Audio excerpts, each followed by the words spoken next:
Hello, everybody. Welcome back to the Schrodinger's Vriska show, where we have no idea whether Vriska should be alive or dead, but also whether her characterization will be good or bad. I'm a little worried bringing her back this late in the game, having to undo a lot of stuff. Like, there's a lot of habits in writing that you'd have to undo to bring her back to her point right before Cascade. Anyway, that's what happened last time on Homestuck. And now we're going back, I guess, to the future, which, that's another movie. Cool. I'm surprised there's no Back to the Future reference, honestly. Like, you'd think John would be somebody to say that. I've got to go back to the future! And then off he goes. If you're enjoying Homestuck, like and subscribe, and you can become a member to see these a week early. Anyway, let's check it out. Oh yeah, Roxy just buried Rose from the Doom timeline. John! It's that meme. Okay, hold on, wait. Man, life really is just meaningless. What am I doing? I've got nothing to... Oh my god, John! Hey! I brought you a ring. John, why are you doing it this way? Yeah! Oh my. Well, time to go. The plush. Wait, he's taking the tree with him? Oh, he's taking the planet with him. Gotcha. Okay, so we're unretconning ourselves. S. Okay. Sound page. Oh my... She's back. Is what it says in the corner. I don't think you can see that. It's like the name of the window. This is big. I think you can see it all, though. I remember now. Okay. I'm gonna have to read? That's not... It's supposed to just be able to... Wait, is it interactable? Oh, it is. Remember what? I remember what happened to us. Jane's story helped jog my memory of the final moments. She's right. When I went to hijack the meteor, there was someone I didn't expect to see. Who was it?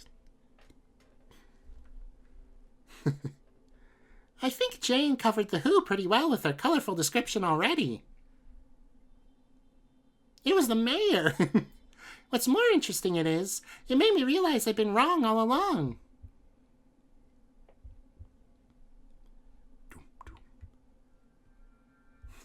She's gonna get put to sleep by Vriska. She's not actually dead. I see.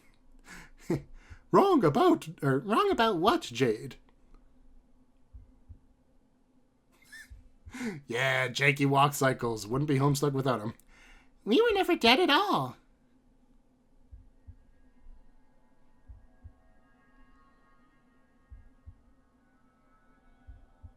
Classic Vriska. We've been asleep. Whoa, movie sting.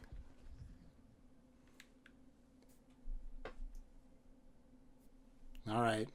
That's good. That was okay, I will say, that is a pretty smooth way to bridge it between the two areas.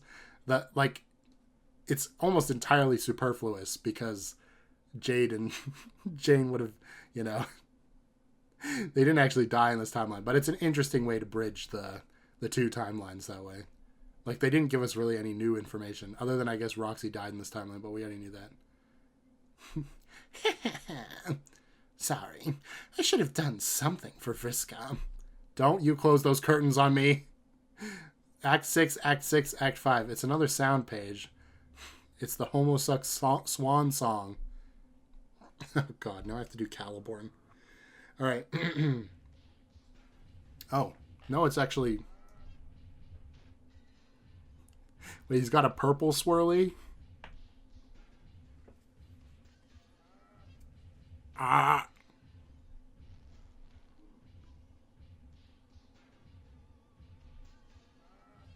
Ah.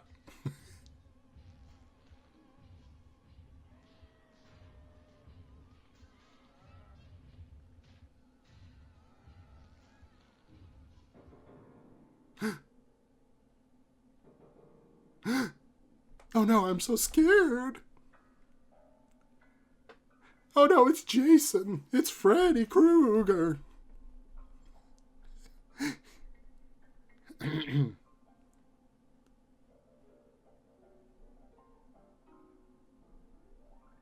Ooh, nice flourish. Oh, hi, Caliborn. I am Mario. Die. Okay. Ah, so nice of you to join me. To join me for my masterpiece. What is this? Wow. Is that a Monopoly house? I know it's not, but that's what it looks like. The fruits of my artistic toils are finally at hand. You're welcome in advance for the narrative majesty you are about to witness. It cost literally millions of Cal coins to produce, as well as most of my attention span for any further creative endeavors. Millions of Cal coins worth like $3. But you will probably agree tearfully that it is worth all of the expense, and more, to see my tiny actors of living putty dance. Get ready to be dazzled as I fucking destroy the transcendental boundaries of unconventional media. That juju chest shouldn't be moving, sorry, I bumped it. Let us begin. Wow, it's the clown and the bunny. And Cal. The tale of my masterpiece describes is basically a spoiler to the ending of things. It takes place in the future moment, long beyond when we, you or I, have any business seeing what happens. But I found out and learned of this spoiler. I saw it once on one of my planet's many screens, the land of colors and the land of mayhem. It knows all, and it will show anything to any man who is willing to find the right key, and it turns out that just such a man is the man that is me. Wow, nice rhyme. So I will show you what I saw.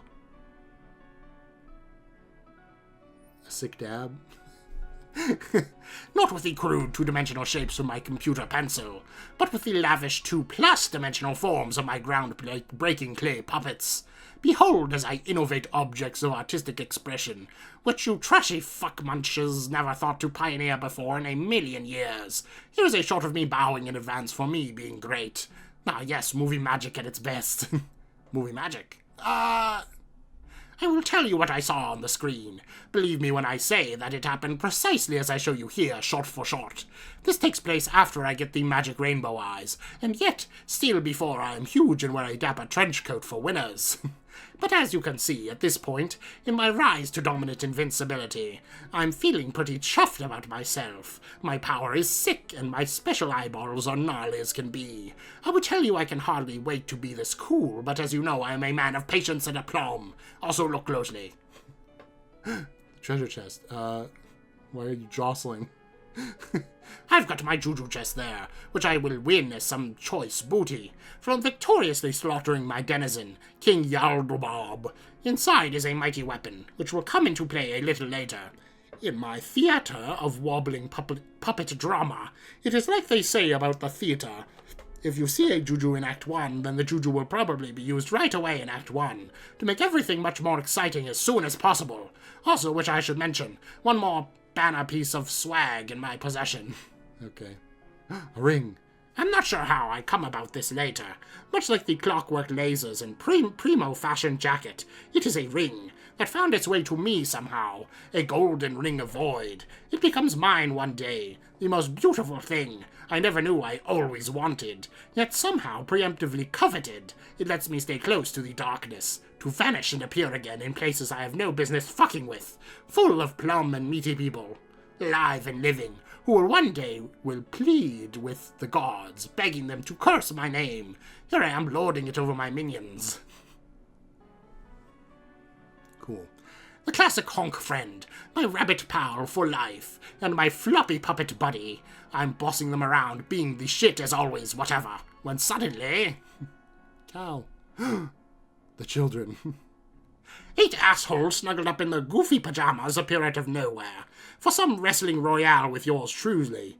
They all steal a ride with my windprick snappy ghost magic to catch me unawares, and it worked. Judging from my skull expression, I was really, really surprised. But then...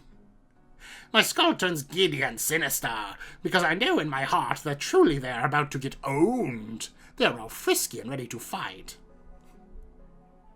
I can tell they are psyched about this, like they have been planning it and biding their time, and now they think they are strong enough to overtake me, if only because of the surprisingness of their ambush. And maybe they are even right. Maybe they could beat me. They have a lot of fighting levels and magic boons now, just like me, but see, I don't even give them the chance. Like I said, I have a superior weapon.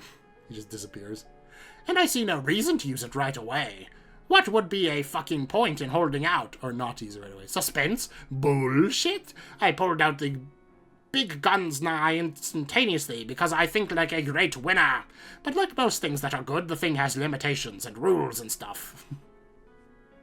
Oh god, it's sucking them in. All jujus have rules. The cooler the juju, the trickier the rules. For one thing, this weapon can only be used against 4 guys at one time. Because its shape has, like, 4 slots or something, so I chose my targets carefully. I select the 4 of these jokers who I deem the greatest threat to me. The blue Philistine with the belligerent fists, and of course, so he can't own me again, with hurtful insults to my art, and also the alpha male in his smooth ways. Say goodbyeth to him, too. Why did I read that as goodbyeth? Whatever. Rules card has slipped in. I couldn't risk messing with his sword, which I understand to be the only thing in reality that is poison to my invincibility, because of an illegal ingredient, a white round circle of total knowledge. So it's Rose and Jade as well. Oh, I targeted their 2 corresponding females as well, because why not? The dog one is a nightmare of powers, and the orange one perturbs him with her dictionary blither. Good riddance to bad teens, and just like that, they were gone. The souls were trapped in my juju forever. This solves one problem for me, but starts another. The juju, when its shapes are filled, changes in nature. It stops being a weapon I can ever use again. It's weird and a bit lame, but you can't be too picky about awesome jujus. You have to take good with the bad. Once I used it, it became mysteriously intangible. Okay. Like a hole, a gap, in the teeth of my story that now exists as a dangerous liability to me personally. It can only ever be used as a weapon against me from now on, such as what YOLO Broth, the great Lou the Snake, will tell me about the juju when we meet. So after using it, it made me nervous. So in the blink of an eye, I trapped it back in the chest and banished it away, where no one would ever find it, deep in the bowels of the furthest ring, using my ring-based communion with the void. Poof! Good luck digging that one up, haters. It is never going to happen.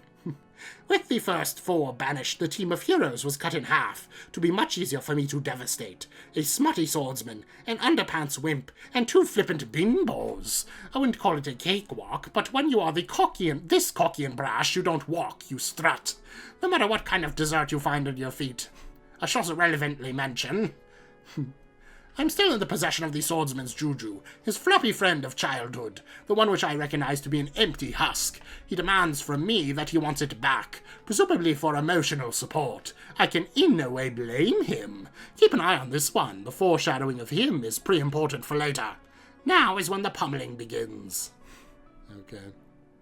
The fracas is loud and large. Power levels are off the charts. You can't even follow what's happening with your eyes.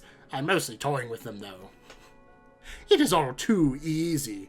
For an ascended lord boy like me, I have a platter full of knuckle sandwiches to go around, plus other human food products you're familiar with, but also involving knuckles to make the punches metaphor work. There is more than enough to satisfy every hungry fist deserver. Not deliver, deserver. And I know what you're thinking, that I have a reputation for having a problem of unfair cruelty that goes at silly ladies more than great gentlemen.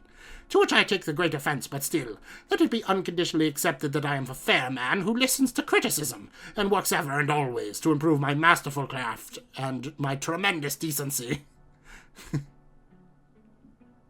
I have committed through a pledge of personal beautification to try doing less misogyny, and start doing more prosogyny. In fact, I fucking love sogyny, and I will fight anyone who disagrees from that.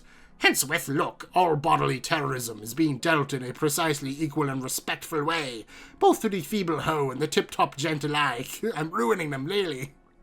Very nice.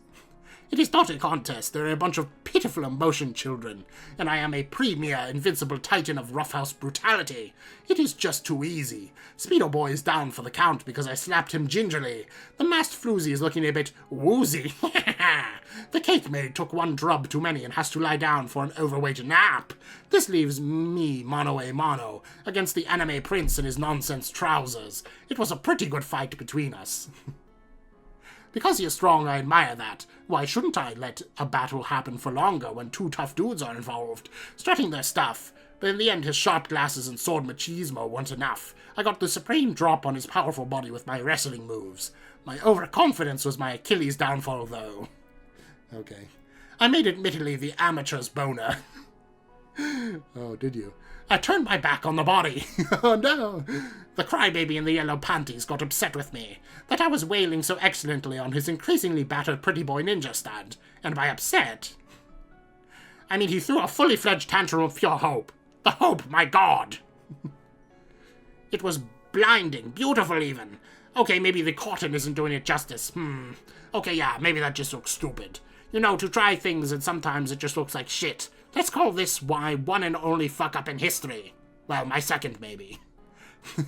Second only to underestimating this sad sack wuss of hope, who knew that such a simpering charlatan had such an outburst stowed in his girly bosom. Clearly not I, even though I had the information well in advance. It was just that surprising. Seems that hope power is overwhelming. Seems to be. Even to the clockwork man-junk. It looked like I thought I could use my rainbow seizure field to overpower his massive gay hope bubble. Alas, it was my perfectly justified hubris which bit me in the ass. I mean, he used boner in the old sense earlier, so I'm going to assume he's using gay in the old sense too. He just doesn't understand what I mean. Anyway, in the end, even though I'm sure it must have known this outcome was going to happen, it can still be worth it to get owned if it means having a lot of self-esteemed hubris about yourself. And so the English boy deals me my first defeat ever since ascending to the invincible Technicolor Time Kid. I get donked as fuck. And land square on my bottom. I remain prone for several minutes, staring at the ceiling, blinking a bit, pondering where things went wrong in life, how I, the Lord of Time, could experience such woeful ownage. There is no bodily harm, of course, except to my incredible ego, which is a fate worse than getting broken bones. So I just lie there, thinking sadly, achieving some depression. I'm sure at this point I turn to my thoughts of respect. Respect for the pansied ass, pretty-legged page, and his maybe accidental prowess. I underestimated him, and admiration begins in my breast. Maybe I'll jack his swagger too, and once he did mine. Maybe after a lifetime of utterly deserved humiliation, sobbing, and spontaneous urination, he's earned that much. The clue here is that I steal his name. God, you thick, stupid fucks. Why do I bother with subtexts? Or fine literary nuance? God, fuck, God. I take his name later. English, that's me later. That's my name, you stupid brainless fucks. Holy shit, you are dumb as bozos come. God. Meanwhile, Strider regroups from his trouncing and sees his chance to do away with me for good. He knows by now that he can't kill me, but he can do the next best thing, which is to banish my soul. He's hurt bad and is slow to use his pink soul-killing spell. This gives me time to rebound from my shameful ass-whooping too and pull my sorry butt out of the own zone. So I get up and... horses. I nearly get the drop on him before he releases his spell, but then, what's this? There's a commotion, the haunting sound of neighs, except the robot neighs. That is when the horses come into play. The goddamn horses! How truly and utterly ironic that my very demise could be in the proximity of some horses. What? No, really, what? I didn't follow that. I'm still not following it, to be honest. I'll have to think it over. I'm thinking it over right now, and I have a feeling. I'll be thinking it over for the rest of my life. Perhaps we all will. Wait, they should be robots. Hold on while I paint the horses to look like metal horses. Damn, the work of a crafty man is never done. So basically... I don't know what the fuck is going on, and I'm really distracted. I'm saying to myself, this is ominous as shit. Nothing good can ever either follow or precede an event such as this. And then that's when it happens. The sweaty muscular ghost appears out of nowhere. What? I have no idea who he is or where he came from. Judging from the face of the guys, they don't either. Nobody saw this coming. It is a total ambuscade. and my skeleton jaws dropped as shit. He pins me in place with his ripped muscles, and I'm completely immobilized, partly because of the strength, but also due to awe and admiration. I just can't move. This gives Dirk the time he needs to do his flamboyant pink spell. It owns me completely, but sadly to Dirk maybe, it also owns the muscle hero. Both of our souls are consumed by the enchantment. I think he thought he could destroy my soul. Oh, I see. But he bit off more than his fleshy skull could chew, so he used his irony again and stuck my soul in his juju, exactly the way I stuck his buddies in my juju, the one I got from the yodel booger. It's like poetic justice, I guess, except puppetry instead of poetry, so pupetic justice, oh yes, I like that. The muscle ghost came along for the ride, and I guess his soul got trapped in there too. Oh, no. Oh, I know who the muscle ghost is. Good lord, the robot horses should have been the tip-off. I was like, how the hell can Equius be here? Or Horus? Like, what? No, it's AR. Oh, no. Wait. So, hold on. Dirk is Lord English. Kind of. That was my prediction from, like, way back a long time ago. So Lord English is actually not Caliborn, but he's Caliborn fused with Dirk. Fused with Equius.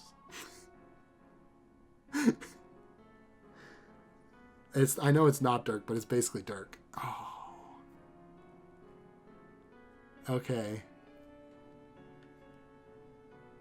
Huh. I assume that maybe this is why Dirk got sent, like, far, far away by Jade. Like, that was part of the Condessa's plan. Like, she somehow knows she needs to get Dirk out of there. But, like, doesn't understand that it's actually AR, maybe? Because, like, why not just send Dirk to a different planet, right? Why send him all the way out to the Incipisphere? Huh.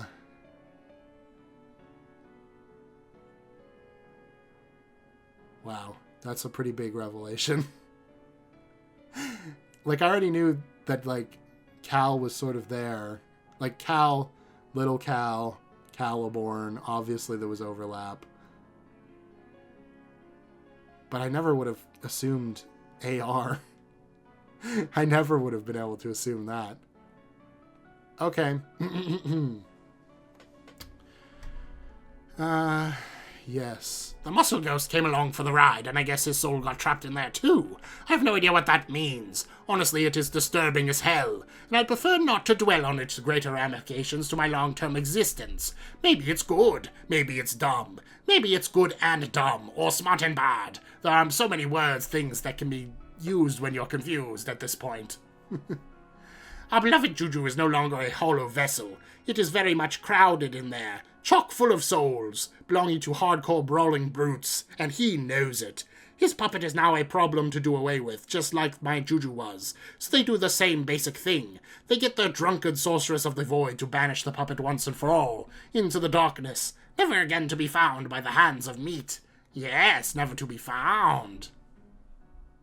But not never to resurface, oh no. You see, my soul is a tenacious one. I know this fact firsthand because it has been inside my brain all my life. It is a real motherfucker, I'll tell you that much. The puppet's essence will flop and flutter through the shadows of for eternity, surfacing in the nightmares of the unsuspecting, weaseling its way into the hearts of yucky, shitty children. And when its infiltration in that universe has taken hold, the seed will have been planted. It will pave the way for my emergence, to wreak my badness from the universe to universe to universe. Each one will fall, and each one I will get stronger and older and bigger and buffer. Oh yes, it will be time. It will be time indeed for me to get ripped. And now, if you will excuse me, I must put down the toys and ways of a child, and confront the big things of becoming a huge man by dueling the supreme beast of my legend land, his serpentine eminence, Yogurt Boner himself. I'm about to go fight him now, so this is the last time you will ever hear my excellent voice. Oh, thank God. I will duel and crush my slithering sexual snake boss to finish what I started when I stepped into my metal foot in this children's farce. I will do that because I want to, and when that is said and done, and you see me at the peak of my mountain of trophies, resting on my throne of prizes, I want to get to tell you what I did and what I wanted to do. So if you remember one thing I say, of the so many great things said by me, then please remember this. I wanted to play a game. MSPA reader, mental breakdown. Okay. Boom, ba-da-dum, boom. Oh, okay, no. Hello, Zep, Saw. Oh, it's from actual Saw. The movie Saw. I thought it meant like a Saw wave synth.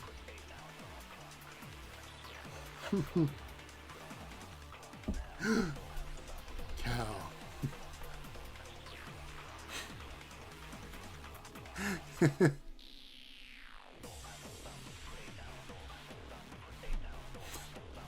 AR? No way. Confirmed.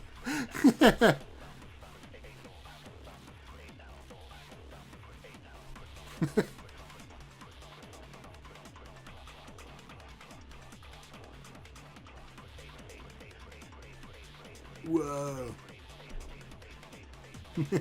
The anime shades.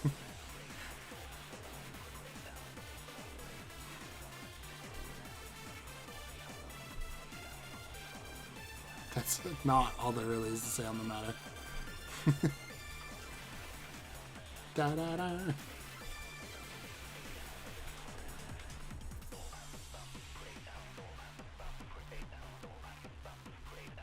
Oh. Well, now I know how Cal got in that universe, at least. I don't think I ever knew that. Confirm.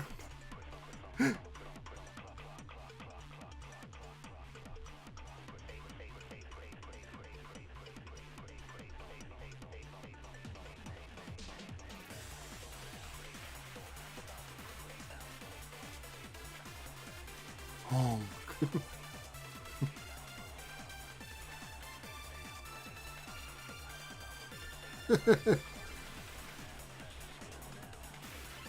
Oh no, we're going through the portal.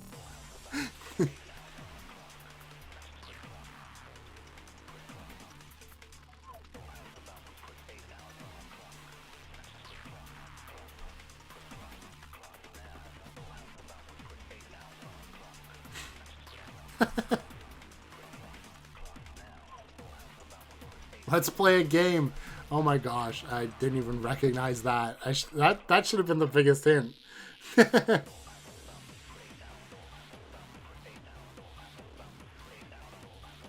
Now we have Jackborn. Damn, so in that moment, if Dirk had just broken the glasses, it would have stopped. Human uncle. Oh my god, it's stupid. Truth's blown.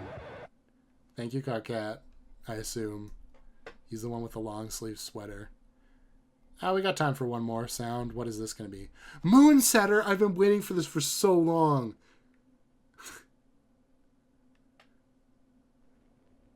This was the first Homestuck song I ever heard.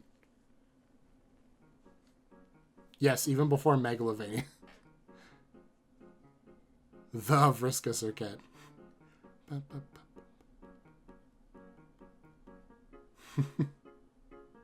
So this is Vriska's... what she's been doing this whole time. In the parts that we missed.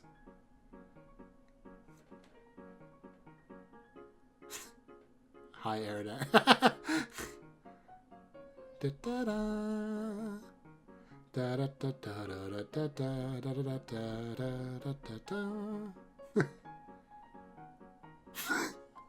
How do you like this? What the fuck are you doing? Come to me, my lady. Blah. No way, not this time. Die. Whoa. I'll be romanceless forever. Oh, okay. Maybe Vriska can be happy. It's learning about the troll romances. Oh, Kanaya and Frisk are gonna have evil romance, I see. Mayor's just a better little cow. What the fuck? Really? Actually, this makes total sense.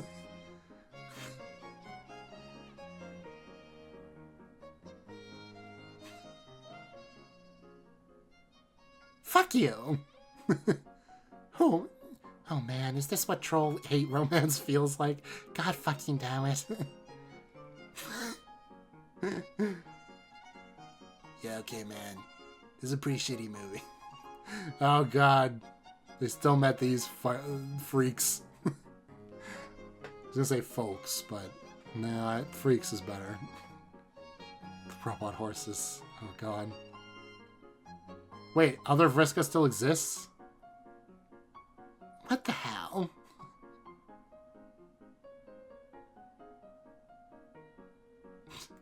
I'm your potion seller this time. Hey, What?